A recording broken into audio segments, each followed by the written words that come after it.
Hi, and welcome to the 2020 Oregon Society of American Foresters annual meeting. This is the bonus content session on common insect pests in Oregon forests with Dr. Christine Buhl. I'm Julie Woodward with the Oregon Forest Resources Institute, and I have the honor of being this year's chair of the 2020 OSAF annual meeting. I'd like to introduce our presenter, Dr. Christine Buhl. And Christine is a graduate of Oregon State University and the University of Wisconsin-Madison. She has served as an entomologist from Hawaii to Lebanon and on projects spanning from public health to chemical ecology. She currently serves as the state forest entomologist with the Oregon Department of Forestry, where she provides statewide technical assistance to public and private landowners and monitors forest health via aerial and ground surveys. So I'm excited to have today with us Christine. All right, thank you. So today I'm going to be covering the most important insect pests that we see in our forests, as well as covering heavily the precursors that can set up these insects to be pests in our forest lands, and talk a little bit about some general management for these pests and give you some resources to get further information, including my information if you need to contact with follow-up. So as mentioned, I'm going to be setting the stage a little bit, mentioning some precursors that can actually contribute to pest attacks and pest outbreaks. One of the biggest ones that we are contending with right now is climate change and drought. Out of all of the insect pests that out of all of the insects that we have in our forests, very few are actually tree killing pests. Most of these are opportunistic. They're attacking stressed or dying trees. And one of the most important stress factors that sets the stage is drought. Along with this, we do have this long-term change in climate change. And so let me go through a few definitions. It's really important because we tend to go by how we feel about how weather is day to day without thinking about larger scale impacts or longer term impacts. So what I'm going to be talking about mostly is hot drought. So it's the combination of high temperatures and low precipitation. Now it's not as simple as that. There are some other factors in terms of determining if we are in a hot drought. So having high temperatures over long periods or low or inconsistent precipitation, and this also includes snow as precipitation. And the timing of these events is really important as well. So if we have long stretches of hot, dry periods going into when trees are going dormant at the very end of the summer season, that's going to be more impactful than maybe some other parts of the season that might occur. So timing is also very important.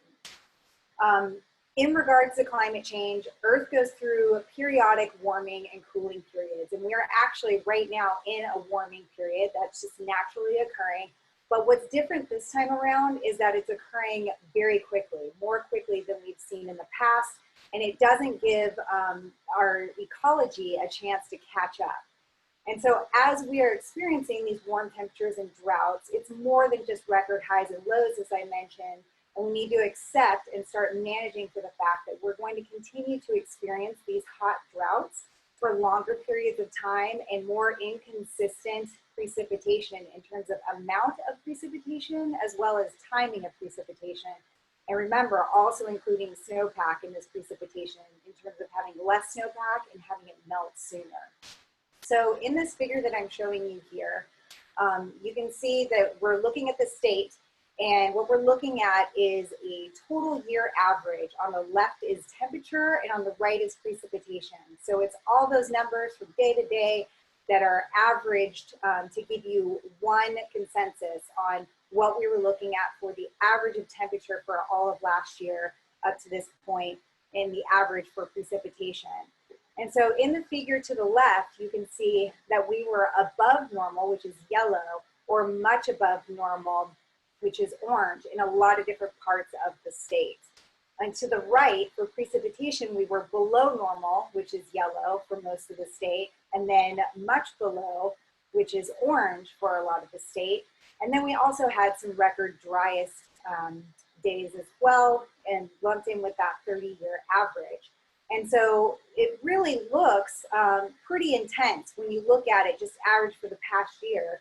And if you look at it for just the past month, it's even more intense. Now we are in the warmer month of August that I'm showing you here, but it's really intense when you look at the map in terms of our average temperature for that month. So on the left, this map has been updated, and now most of the state is in the orange, which is much above normal. And we do have parts that are at record warmest that are in red. So it really intensified at the very end of the summer when trees are going to start going into dormancy, and that temperature is just really high and they're kind of getting cooked. To the right, we have the same thing. It's just for the month of August. You can see that precipitation was below normal for most of the state. That's yellow. We had some parts that were much below normal, but shockingly, we had record driest bypassing the much below normal in the red through parts of the state. And so look at these maps and then compare with the wildfire season we've had, for example, or when we start seeing future outbreaks of insects, you're going to see some footprints overlap. And so I highly suggest that you subscribe to the monthly drought email that is sent out for our state. And that email link is down at the bottom. If you just click on that link, it'll take you to the request to join that email. It basically summarizes the conditions, the drought conditions within the last month and predicts for the next month. So rather than going by how we feel things have been, that it seems like it's been wetter, it seems like it's been hotter, these are the actual metrics. It provides maps, it provides some numbers on what they're seeing out there, and it's a good way to stay up to date on the conditions so you can provide this information to your clients in a timely manner. It's really important. So again, it's setting the stage for any insect attacks, wildfire issues we're having. Look to drought. That's usually a primary factor on the intensity of those two subsequent things. And so leading into insects and wildfire, and I'll talk about wildfire a little bit at the end as well. I like to show this figure, and this is of data that's collected typically via aerial survey, in which we try to detect what's happening on the landscape. What are the levels of insect, disease, wildfire, abiotic factors, such as droughts, storms, etc. And so what you can see here is all the blue bars are insects, and the majority of that is actually from bark beetle attack. And this is acres of damage from bark beetles contributing to mortality. And then the red bars are wildfires. So you can see in many years, those numbers are pretty comparable between the two. Obviously, wildfire is very impactful in a lot of different ways, but bark beetles can be a silent killer, and we'll get into them as being a major contributor to tree mortality on the landscape because there's so many acres that can be impacted. And both of these things can be heavily affected by drought conditions, hot drought conditions. But fortunately, much of the stand management that we have to improve stand resilience prevents intensive damage from both insects and wildfire. This includes increased tree spacing, planting the best adapted species and genotype of that species for the site, diversification of not only species, but also tree age, and then reduction of fuels and vegetation management. Unfortunately, we let the market steer what we plant where and in what quantity. We delay thinning, we suppress fire, don't manage fuels as readily as we can. A lot of this is because it's very expensive, labor intensive, and maybe we have other objectives that are competing.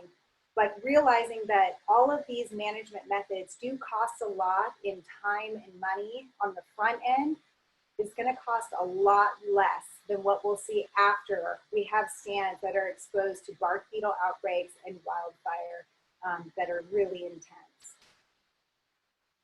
So I usually like to save this next slide for the very end, but I think it's really important to mention in the beginning before everybody gets tired and drifts off that there are resources out there for you. I do like to say that even though I'm really interested in insects, I am an entomologist, and I don't expect you to remember everything I'm going to cover here today. I try to pare it down to very general information and then provide you with resources so you can go elsewhere for more details, and also myself as a resource for you in the future. But realize we do have these resources out there for you. We try to make them short and simple because you already have enough to read. You have enough material that you have to go through. So we try to make this as easy as possible to help you diagnose on the ground as quickly as you can. So with that, I'd like you to start by taking a look at our Forest Health website. Our Forest Health website has a variety of different types of information. We have training videos and we have fact sheets. One of the fact sheets that's most important in regards to this talk today is the very first one under the insects category. And it says in red letters, start here, because it's a quick and dirty guide to help you identify what pest issue you have on your landscape, diagnosing the signs and symptoms based on the tree type you have. So if you're growing Doug fir and you're seeing something going on with that Doug fir, there are a bunch of pictures that you can kind of guide yourself into figuring out what the pest issue you're dealing with is. There's some brief management information, but from there, you can get more in-depth information about each pest on the subsequent fact sheets or contact me directly. We also have annual reports, the Forest Health Highlights.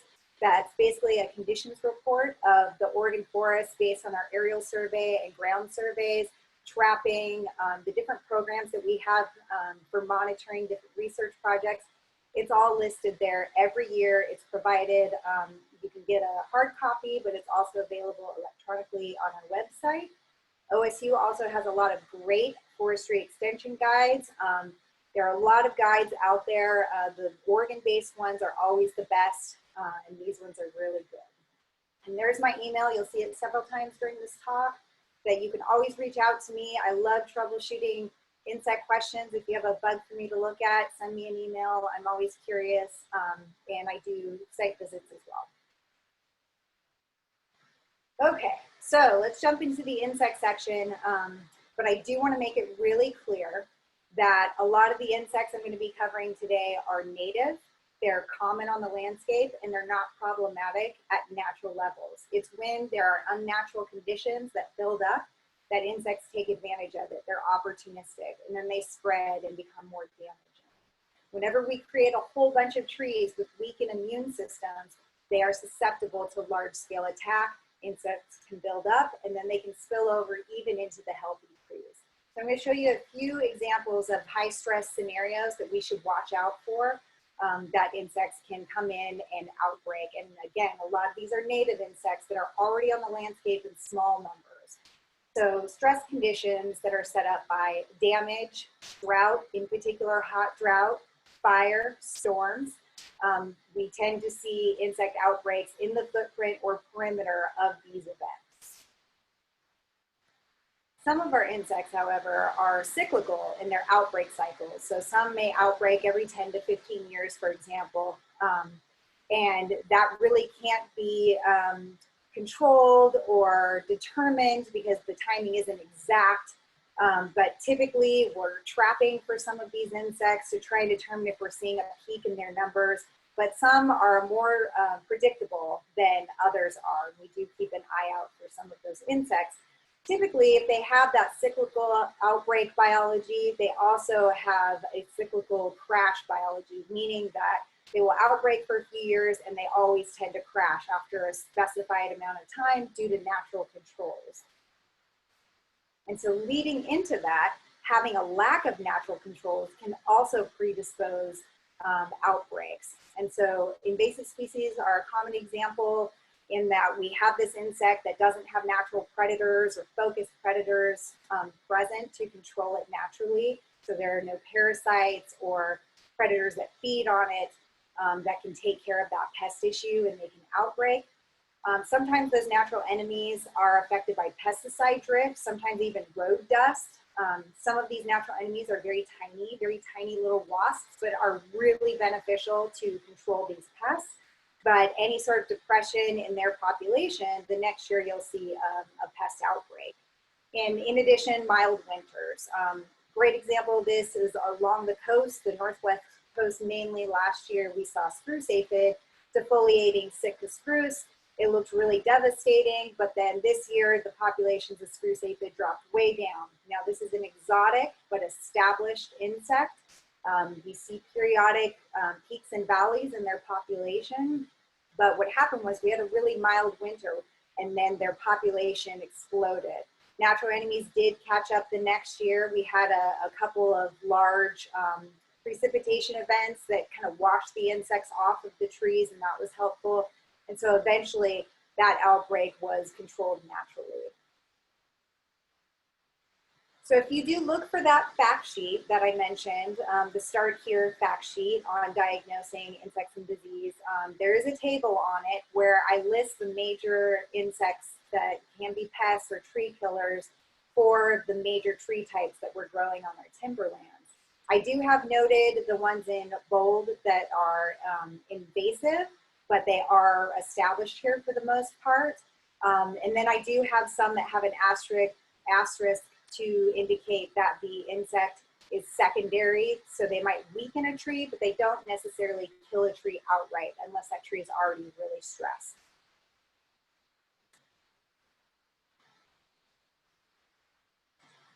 So I'm going to start with the bark beetle group. There are several groupings of forest pest insects, and bark beetles are the more devastating one. They are small but mighty. They're the most damaging insect that we have on our forest landscape, but only a handful of these species are actually tree killers. They're very common, widely present on the landscape. Many healthy trees have a few bark beetle populations in their bowl. But it's when their populations explode that they can overtake the defenses of a tree. These insects are opportunistic, so they can literally smell out a tree that is stressed or the defenses are down, and then their populations will erupt. And sometimes they can get so large that they can spill over into healthy trees, but by sheer number, they can overpower the defenses of that healthy tree. The way they do this is they use chemical signaling. So they can determine, for example, if there's a beetle that feeds on primarily Douglas fir, it can smell that that tree is a Douglas fir. It can smell if it's stressed. It gets into the tree, it's starting a gallery, and it sends out a chemical to its friends that, hey, come on in. I need some help taking down this tree's defenses, and as well as their mating attractants. And so then more and more of these beetles will populate that tree. Additionally, they can send out a repellent pheromone that says no more real estate. And so that makes them really effective because then they don't push themselves out of a tree.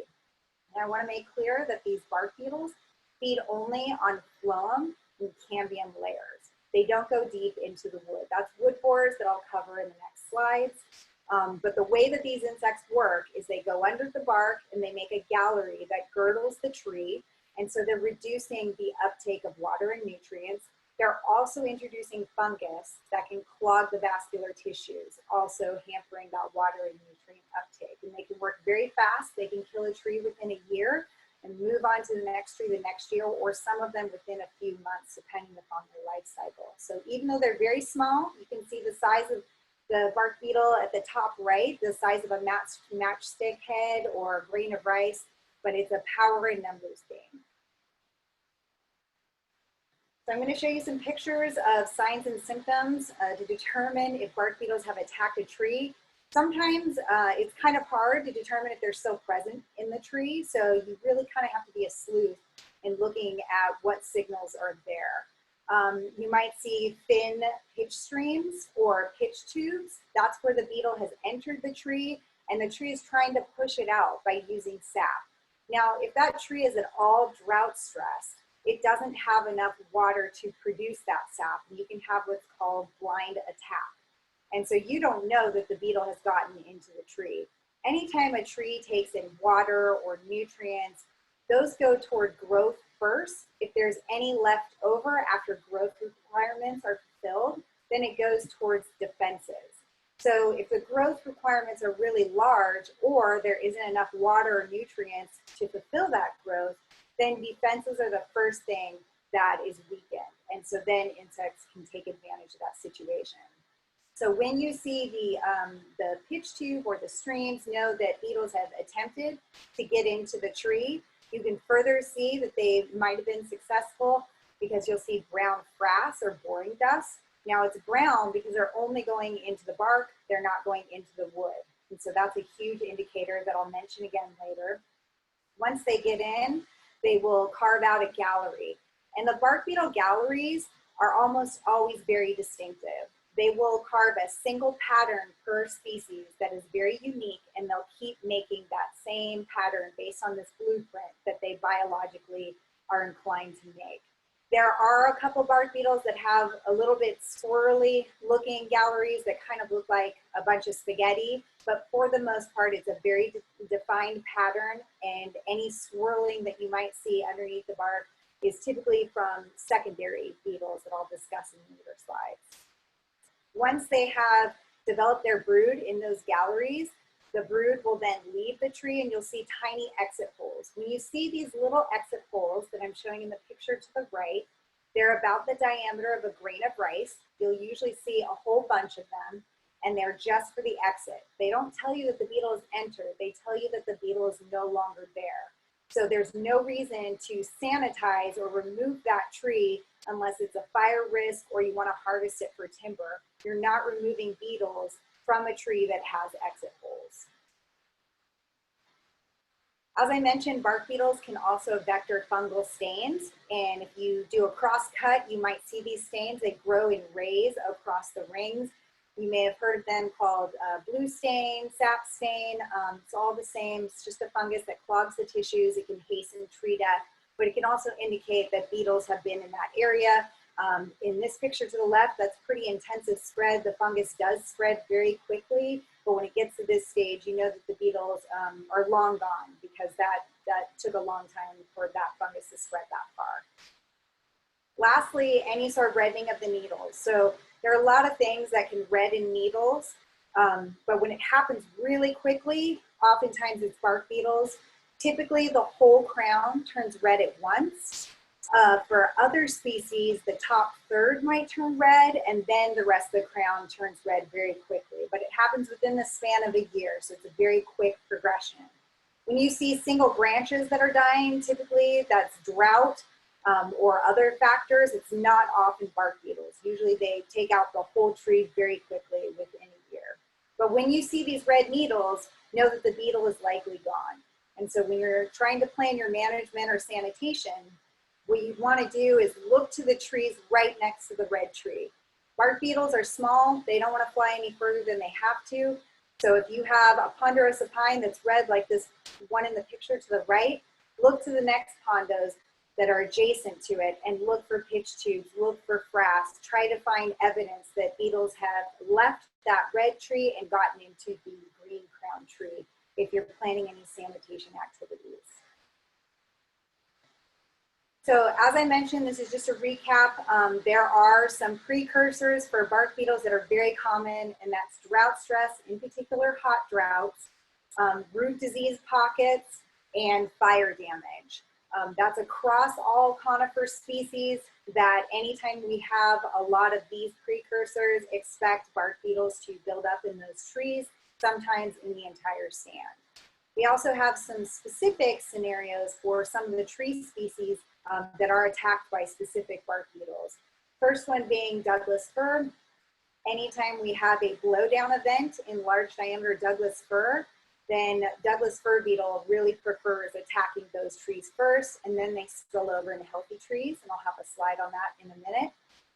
In true fir, I often see fir engraver attacking trees, but typically it's a true fir that wasn't that happy in the first place. It's on a drier site that has more sun exposure or elevation. Sometimes it's not readily apparent because the true fir were doing well there, but if it gets just a little bit too dry or a little too sun exposed, then the fir engraver will go to town on those trees. They also tend to hammer root disease pockets. So wherever we have true fir that has some underlying root disease stressing it, these beetles will hone in on and attack. In pine, overstocking is really important, especially in younger trees. That's very attractive to several different bark beetles. There's also a bark beetle that develops very quickly within 2 months that gets into slash material. So anytime fresh slash is created, the beetles will get into the slash and then very quickly spill out into the surrounding standing trees. So it's very important anytime you're doing any sort of activity with pine to practice correctly timed slash management, and I'll go into that detail in the next slide. It's also important to realize that once a tree has been killed, bark beetles are not interested in it. It has to be alive at the time of attack. It could be really stressed and on its way out, but it has to still be alive. It still has to have moist cambium and phloem layers. And so once you see the evidence that a beetle has left a tree, like those exit holes or fully red needles, then you know that the bark beetles aren't going to keep attacking that tree. So it's not going to be a reservoir for those pests to build up in. And so if it's not an issue for fire hazards or you don't want to collect it for timber, it's not going to be a reservoir that needs to be sanitized. So these are the specific scenarios that I wanted to bring up, particularly because these are issues that we have periodically, especially in Western Oregon, but they can apply statewide as well. So a perfect example is we had a storm blowdown event in 2019. And so the next April, so April of 2020, we have attacks in that blowdown material of Douglas fir beetle. You can tell because you see these downed logs that are large diameter with all this brown frass. You know that they've been attacked. From there, that brood develops for a year, and then they pop out and hit the standing surrounding trees, and that's when they're more problematic. So in April 2021, we might start seeing a dieback of trees in these blowdown areas, specifically in Coos, Roseburg, or Douglas, and Lane counties that had heavy blowdown events in that year. In 2021, we're probably going to see some dieback of standing Douglas fir from the beetles that have come out from the blowdown. And so treatment includes removal of that blowdown in the first year or application of MCH, which is an anti-aggregation pheromone that basically you lay it out in a grid and it sends out a cloud that's a repellent. So that repellent pheromone that I mentioned earlier, that's what this product is. It says no entry or no vacancy, and so the beetles smell it and they keep searching. So they distribute on the landscape. They're less concentrated, so they can't take down trees because they're not really concentrated in an area. Some will die in their search looking for a tree that doesn't stink to them. So the proper timing is before the 1st April, that's when they fly, after the storm blowdown, or before the 2nd April. So if you apply during the 1st April, that's preventing the beetles from getting in the blowdown in the first place. That's your best bet. If you can't get around to it until the subsequent April, then you're preventing the beetles that are coming out of those down logs from getting into the standing trees in the surrounding area. So remember, removing the blowdown and applying MCH is most effective, but you do have some flexibility if you can't get to both of those, or if you can't get to them within that first year. The second scenario is the pine slash and subsequent IPS outbreak. Anytime you create fresh pine slash, so I'm not talking about old stuff that was created years ago, but fresh, created within the past year, that's 3 to 8 inches in diameter, so really small stuff. That's the branches, the tops. There's a beetle called the IPS beetle. It has some spines on its tail end that you can see with the arrow there that identifies it. Very tiny bark beetle that gets into that slash. They can develop their broods within 2 months, and then those broods will leave and attack surrounding trees. It's very common to see pine that are attacked right next to areas where fresh slash was just laid. And so same thing goes, if you see frass on the bark in that slash material, that's an indication that that slash has been attacked. You cannot treat the slash with pesticide. There's really nothing you can do but destroy the slash. What happens then is they're jumping out and then they'll get into the standing trees. Oftentimes the top third of the tree is attacked and will die, and then the rest of the crown will turn red. So in the image to the right, you can see a progression where the top third has been impacted in some and the full crown has been impacted in others. So to control for this insect, any work that takes place that creates slash October through December, you want to scatter that material on the ground. It will naturally break down or become less palatable to them when they start flying in April. If you're outside of that window, which most of our work takes place outside of that very small window, you're advised to chip or burn that material. Now realizing a lot of outside of that window runs into burn bans or times when we cannot move heavy equipment into an area for use. When that happens, we definitely suggest that you work with your stewardship forester. There might be some alternative options, but the goal is to chip or burn that material within 2 months of the creation, or at least before the beetles start flying in April, because they can develop in that material very quickly. If it's not done, you might have an outbreak pocket that carries on for a couple of years. You can try and sanitize the stand, but it's a lot easier to address the slash management piece than letting it kind of get out of control. The next group I'm going to talk about are the wood-boring beetles. These are the ones I get the most calls about because they can be really big and really flashy. You can hear them chomping in the wood. Oftentimes if you come into an area during or post-fire or any drought-stressed area, you might hear these kind of chomping away because they're taking advantage of the fact that there are a lot of trees whose defenses are fully down. These are secondary. There are very few that are actually tree killers. They often come in as the first stage of decomposition. So oftentimes what happens is fire or bark beetles or something comes in first, fully kills the tree, and then these beetles come in and start chewing in the material. The main difference with them, dividing them from bark beetles, because some of these can be small, even though typically they're larger, is that they actually get into the wood. Bark beetles, they stay right under the bark. These guys burrow into the wood. So even though they're not major tree killers for the most part, they can cause defect. And so that's really important in determining your timing and managing for these stress trees on the landscape, particularly post-wildfire. Now I want to differentiate which is which because it really will determine what kind of management options you need to employ and the timing. Wood-boring beetles, as I mentioned, are typically larger. That's not always the case, but typically they're going to be larger, so they have larger exit holes.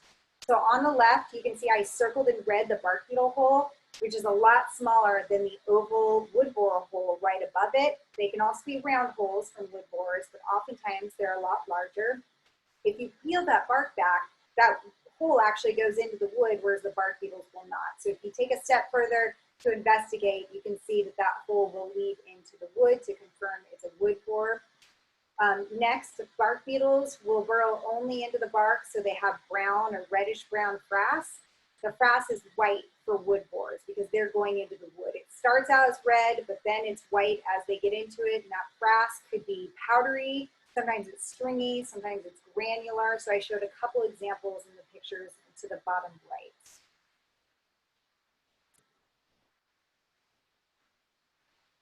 So what's really important to recognize is that bark beetles can kill trees, and so you want to manage for whatever stressor is predisposing the trees to bark beetles or sanitize the site to get rid of the bark beetles. But when you have wood borers, so for example, after wildfire, wood borers will come in, you want to get that material processed really quick because even though it's dead, that timber is going to be devalued by the tunneling from the wood borer. The last group that I'm going to cover today are the defoliating and sucking insects. Now this includes a lot of different insects. There are caterpillars from moths and butterflies, scales, adelgids, which are similar to aphids, and also aphids. And they might either consume the leaf tissue or they just plant themselves on the leaf tissue and will suck the juices out. And there's a wide variety in their biology and what they do, but typically these insects are biologically cyclical, or outbreaks are really from mild winters or reduction of natural enemies due to pesticides or other factors that are depressing the natural enemies.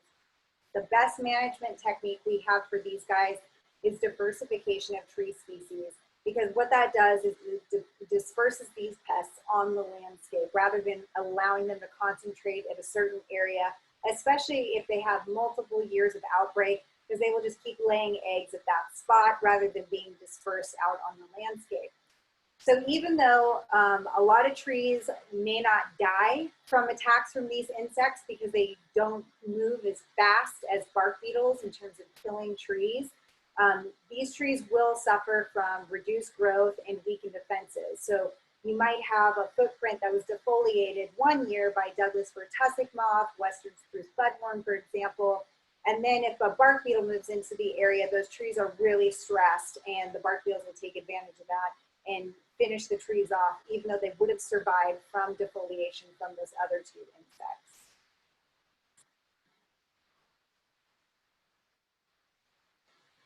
So particularly this year, this is really important to discuss what do we do now with all the wildfire damaged trees. There are levels of crown scorch, such as percentage of the volume of the crown that was scorched, percentage of the cambium that was scorched by looking at the circumference of the bowl and how much of it was damaged, such as a 50% around the bowl was scorched. That really girdles the tree. And also bud damage. So the timing of are those buds going to come out? All of those determine the mortality risk from fire directly, but there may be trees that suffered extensive fire damage, but still will live from fire damage, but then are that much more susceptible to insect damage and should still be removed from the landscape.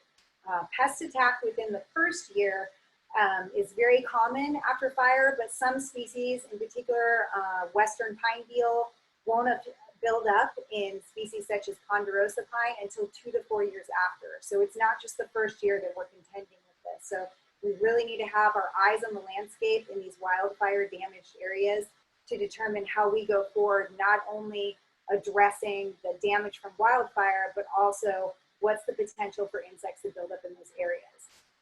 Ways we can do that are early removal of heavily damaged trees. That can reduce the amount of bark beetle buildup. So removing any trees that aren't going to be your strongest trees after the fire, even if they have some scorch damage, they might persist, but you want to make sure any that are really damaged, you want to get off the landscape.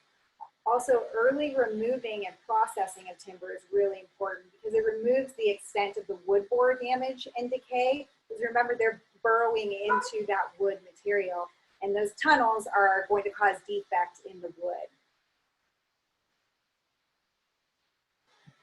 The last thing I wanted to mention today is basically a request for everybody that's out there with their eyes on the ground. We actually have a new project in Oregon and Canada, or Oregon, Washington and Canada, looking for areas of dieback of western red cedar. And what's novel about this is these are pockets of dieback of western red cedar in areas where they should be thriving. Moist areas, areas along streams, areas with plenty of shade, plenty of space for the roots to spread out. And so we don't know why they're dying. There have been no consistent insect or disease factors that we have found, mostly just the secondary things we tend to see on the landscape, not built up to high levels. Some areas not affected by insects or disease at all. It could be a range shift or reduction due to the hot droughts we've been having. We're not quite sure.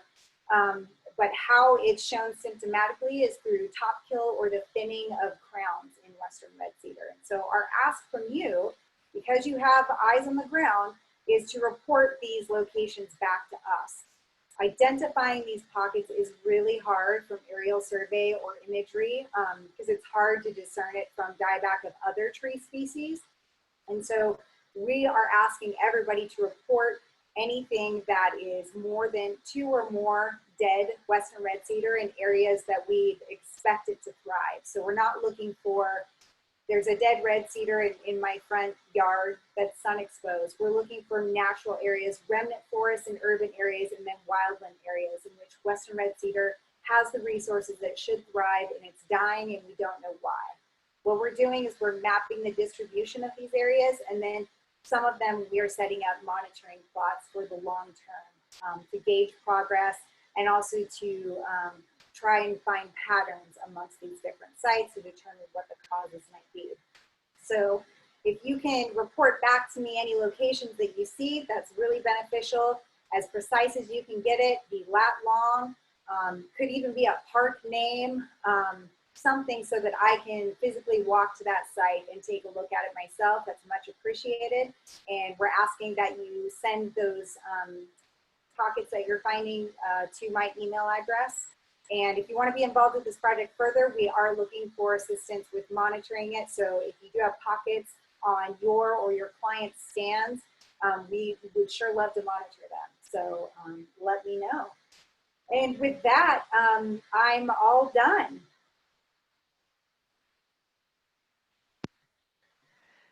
Thanks, Christine. Wow, a lot of great information. Appreciate it. Let me first just tell those that are getting the CFE credits for SAF, the passcode for this session is entomology. So again, if you watch this session and you're going for your CFE and need those credits, the passcode is entomology that you will share. So a lot of great information. Appreciate you sharing your contact information there too. I'm sure if people have questions, they can give you a call or email. And I know a lot of, you could go on for hours with all the different types of insects and diseases and things that you've seen it out on the landscape. You mentioned the fires, and we know we're just on the coming off of the Labor Day fires of 2020. We still have fire crews actually out on the ground, and you've been out there seeing that. You kind of mentioned some of the factors that will impact how long trees might make it, or wait until they're salvaged. Obviously, there's probably going to be a lot more forests that can't get salvaged just because of the scale of what we're looking at.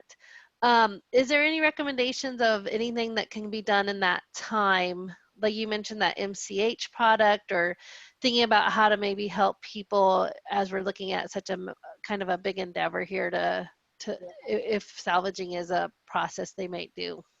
Yeah, we realize there's going to be a huge influx of salvage material, and frankly, mills are going to get overwhelmed. Equipment is going to be unavailable. So there might be some logs that are left on the ground, and then yes, they will be susceptible to buildup, especially in the Douglas fir. So any logs on the ground, especially, but standing trees that have been scorched either on the Buhl or on the crown, they're going to be heavily susceptible to Douglas fir beetle. That MCH product is very effective when laid out at a proper grid spacing. That's every 30 feet in a grid. If you double up or triple up these little pouches that you're stapling to the tree, you can actually extend that out. So if you double up, you can extend it to 60 feet, and it's just as effective, if not more effective, from research that's been done at OSU. And so you can increase your distances, reduce your labor. The product is very cheap. It's about $2 to $4 a pouch. It does seem very labor intensive to apply it on the landscape, but it's really effective at preventing buildup of Douglas fir beetle in those stands. If we're talking about pine stands, as I mentioned, especially in ponderosa pine, you could be seeing damage for several years, 2 to 4 years down the road, if not more, from western pine beetle.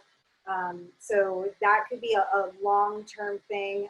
You might have a little window of time where they don't move in just yet, but also realize we do already have insects on the landscape. So you will still have things like wood borers attacking trees that they didn't just move in at the fire, they were there, but they're getting more active because they have food that the defenses are fully down. And so the quicker that you can react now, that's most important in getting the most damaged material out of there.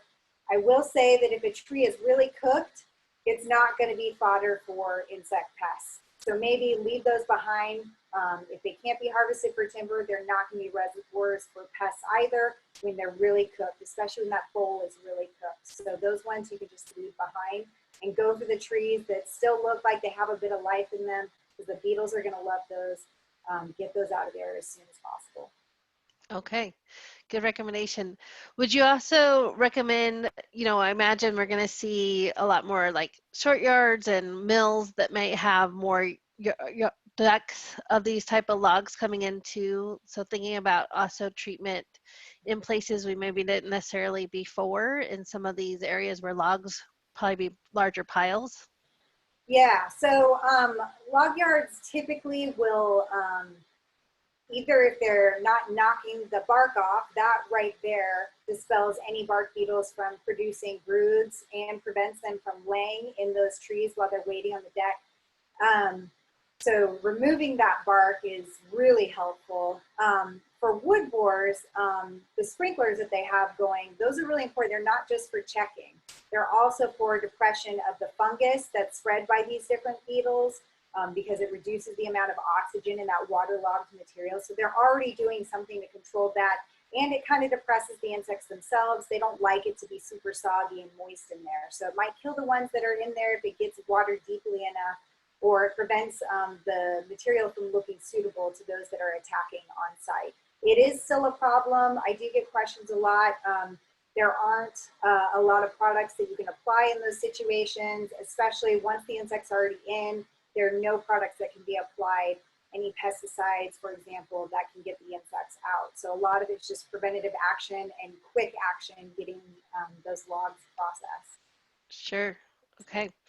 And then people are asking, will this winter climate make much difference on the impact of kind of the infestation? If we by chance have a colder winter, will that help the slow of those maybe infestations come this spring? Or does it matter too how close some of those outbreaks might be to some of the areas? So, we typically think more of things that had already been affected, like up in the Cascades or other ranges, versus in the Coast Range, generally speaking. Is there anything kind of also about climate and or geography that will play a factor in this?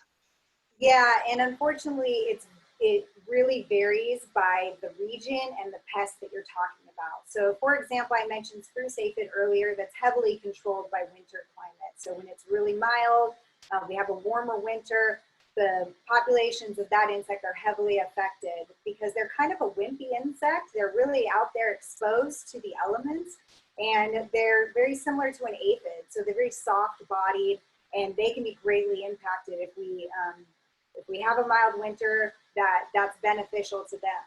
But when you're talking about things like bark beetles and wood-boring beetles, not only are they more protected because they're under the bark, or for wood borers, they're in the wood, it just doesn't get cold enough, so a cold snap wouldn't do it. But also, having a warmer temperature isn't going to ramp them up any faster. That's an evolutionary change. We can't just have an additional population pop out, or an additional generation of a bark beetle pop out if we have a warmer winter. It just doesn't work that way. That's more of a long-term evolutionary change. So really, there's not going to be a whole lot of impact on the bark beetles and the wood borers if we have a warmer or a cooler winter.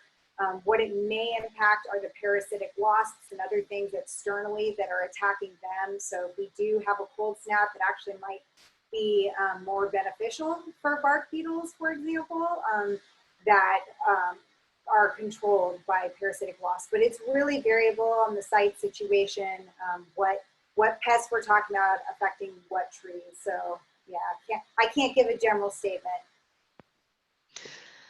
Okay, thanks, Christine. So you talk about reporting the Western red cedar decline. Do you also, let's say if somebody finds another outbreak and the kind of the what then, should they call you, or is there a reporting process, or what do you generally tell people as they're Yeah. monitoring out on the ground? Right now, it's pretty grassroots, so I'm telling people to just email me or call me with the location. At some point, we hope to allow people to enter it into a program like iNaturalist, which is just a free app you can put on your phone.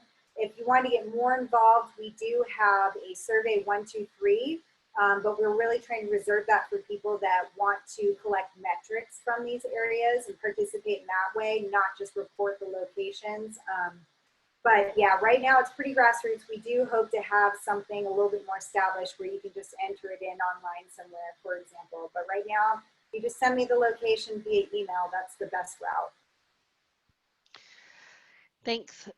Well, any last things that you'd like to share, or any last comments I'll let you have? Yeah, I guess one last comment is, we're probably going to continue enduring these hot droughts that we've had. these crazy wildfire seasons. So we really need to account for that in our future planning for silviculture and not think, well, we got through this year, let's just keep doing it the same way next year. We really need to concentrate on fuels reduction, thinning, diversification of our stands. I know that, Doug fir is king, it brings in the biggest buck, but perhaps it just shouldn't be planted as widely as it is, because then you're left with a stand that's less resilient and you're going to have fewer timber trees available later anyway. So this front end planning, the more that we can do to try and enhance the resiliency and the health of these trees, give them the tools to grow well, and they will defend themselves. Wherever we have healthy trees, they can get hit by bark beetles all day, but they can defend themselves if they're given the resources. Even a year or two after thinning a stand, you see a huge increase in water potential and availability, which increases the defenses those trees have at their hands to prevent bark beetles. So we really need to go back to the silvicultural basics on what makes a healthy stand going forward to try and reduce any sort of outbreaks from insects and also more intense wildfire damage. Thanks, Christine. Great suggestions. Well, thank you for joining us today. We really appreciate your time, both Christine and you there watching along with us. And I hope that you got some great information today. And again, if you have any questions that we didn't answer, feel free to contact Christine Buhl, and she's with the Oregon Department of Forestry. So thanks again, everyone, for being a part of the OSAF annual meeting. Thank you for having me.